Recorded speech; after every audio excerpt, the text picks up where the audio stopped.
Hello. Hi. So for my screencast, I'm going to talk you through the game X's and O's. It's basically about understanding the Minimax algorithm. When I first started this, I wasn't aware that Minimax algorithm existed, so I kind of started building it from scratch in the sense of what would be needed to for an AI versus a player in X's and O's. So to do that, I was kind of looking at what I did actually know about the game. So for those of you who don't know about X's and O's or tic-tac-toe, the first player has 16 options to win the game. The object of the game is to be the first player to get three in a row, such as this. And this can be read from left to right, or the reverse, right to left, top to bottom, or the reverse bottom to top, and then the right or top diagonal to the bottom diagonal and reverse. So in this particular instance, say obviously the human player would have went. By the way, the artificial intelligence is represented in X only throughout this, and the human intelligence or the player is the O. Um, Again, these are actually kind of color coded just to help. X being artificial intelligence, and O being blue in color. So sorry, X being red in color.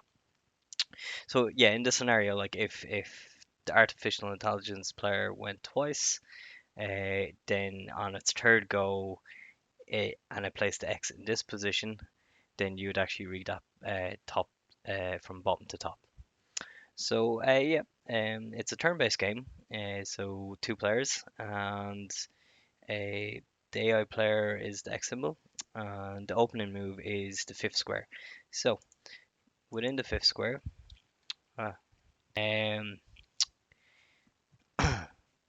So when I was looking at the game, I decided to create the grid. So it's a 3 by 3 grid, and it's labeled 1 to 9 just for ease of use. Because we read left to right, top to bottom. The first position is 1, all the way down to 9. So I decided to take the middle square, which is the most optimal square for the artificial intelligence. Um, the reason for this, it prevents the next player, the second player, using either the diagonals to win or indeed the middle square to win. So effectively, you go from 16 sets of winning the game down to 8 sets for the second player. Um, just to help you read this, all these are the sets. So this would be 1, 2, 3, and then 3, 2, 1. These are the 16 sets available to the artificial intelligence, who's the first player. That's a given. And then the second player, being the human player, has only 8 sets. So I've grayed out the sets that aren't available to this player at this point. So in the so this will be the AI's second uh, go. I chose 9, and as a result, the artificial intelligence is also going to choose the third square in this for this demo. Um, So obviously, look, in the next move, the AI has to go into the second square, otherwise it's not playing optimally because uh, if it doesn't, then it'll return to the human player, which will choose number 2, and that will close the game out and result in a loss for the AI. So for it to optimally work, like I said, the of the 6 remaining sets, we're gonna choose the second position, and then from there the human player decides to go for number 8. So at this point, it's clear the game's going to be a tie.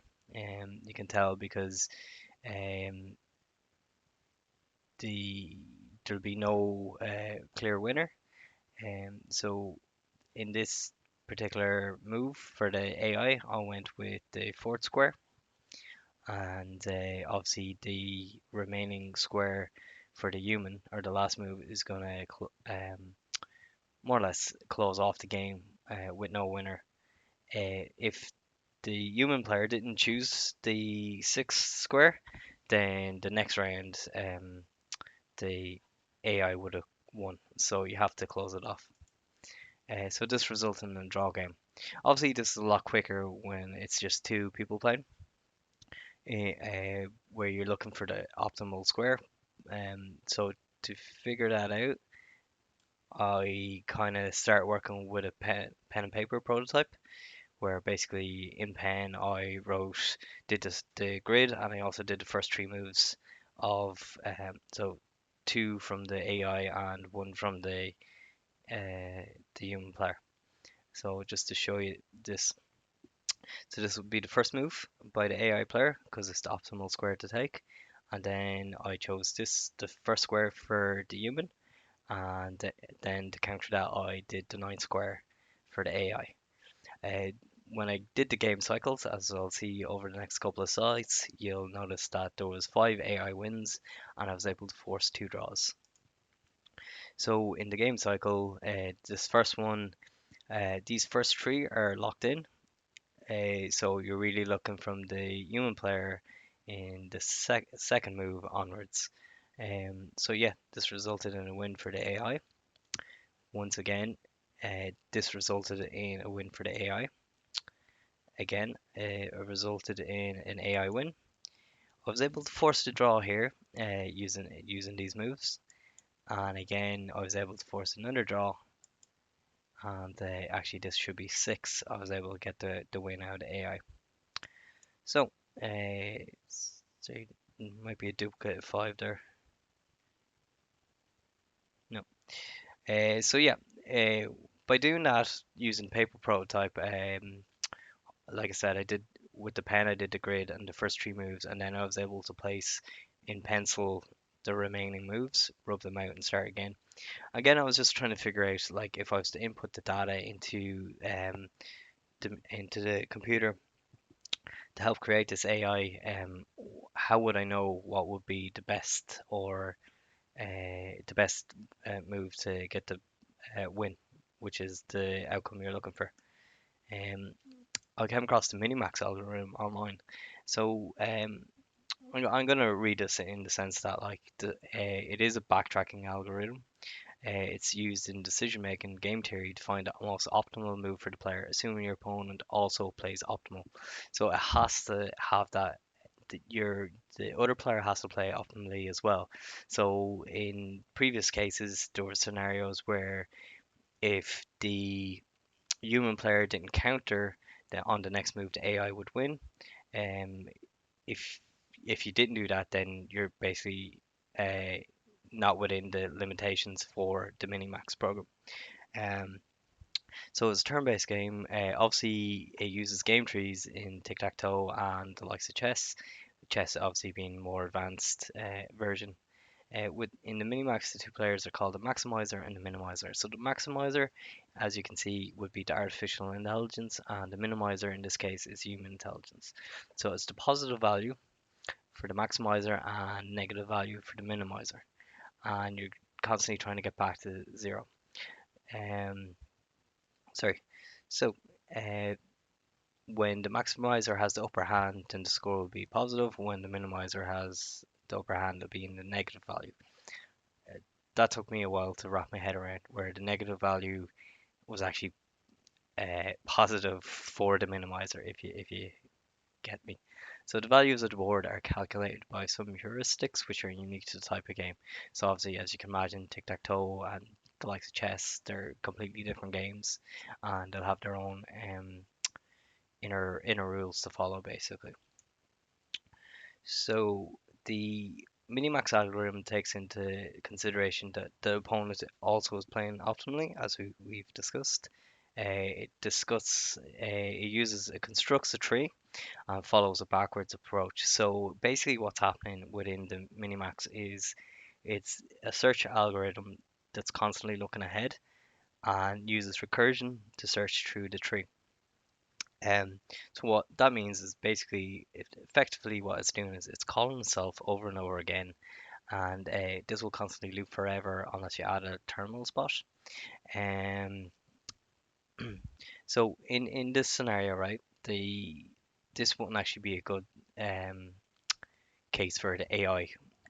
Even though the AI is one, uh, it wouldn't have the minimax because at the end of the day, the human player didn't play optimally.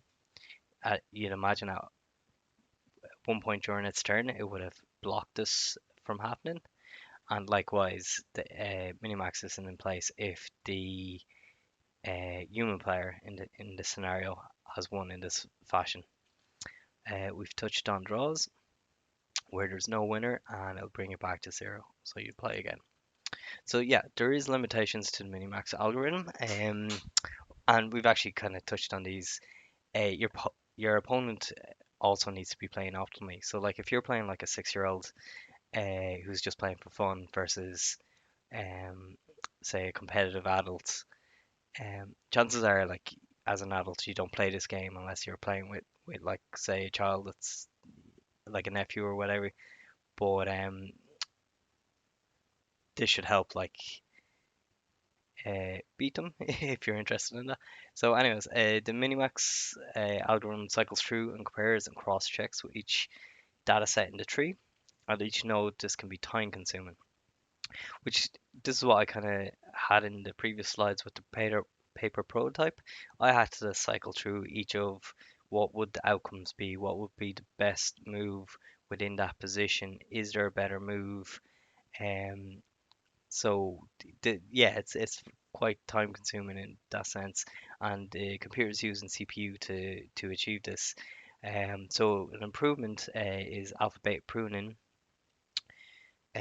which looks ahead and finds that optimal move, and then it knows it's the best value to return, and instead of look cycling through the rest of the branches, it literally, like the name says, it prunes those branches and just returns that best value, which allows it to work better and execute faster.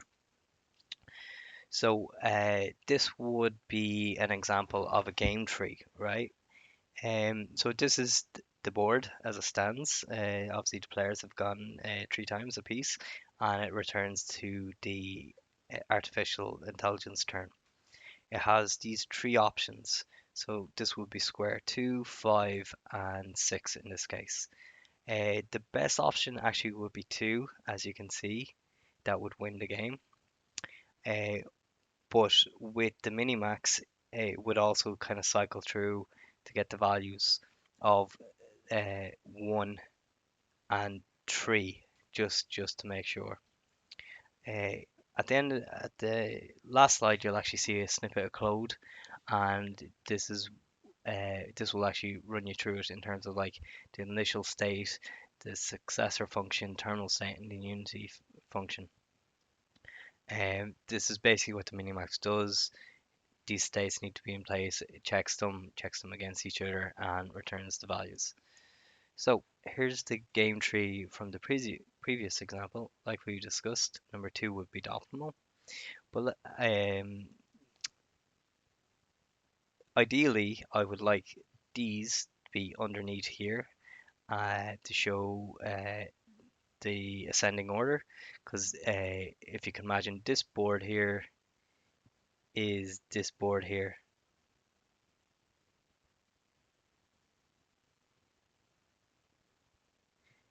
Sorry, yeah. Oh my God, done it again.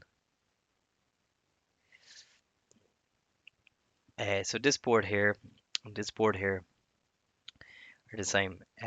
You'd imagine the human player has two options here, the blank squares in each of these, but it's not actually an option, because if the human player did try to go here, the AI would win the game by placing in the first, similar here. So the human player needs to go there to block it to be playing optimally, which in the case does. This actually isn't a this should be grayed out and that should be grayed out. Sorry. So then look, this will actually return a draw, and if neither player has won and or no more moves are possible, then it's a draw game. So each of these boards, draw, draw, this would actually be a win for the AI. So here's a snippet of code, and yeah, it's got its function, it's calling its child, it's cycling through to get either a plus or a negative value for the um, maximizing player or the minimizing player. It's actually missing a return min eval down here. And then what I'm just going to show you is a link to a game that just these are like a dime a dozen online um, that exist, and I didn't recreate it because I'm not going to do any better than what's online. So yeah, player one.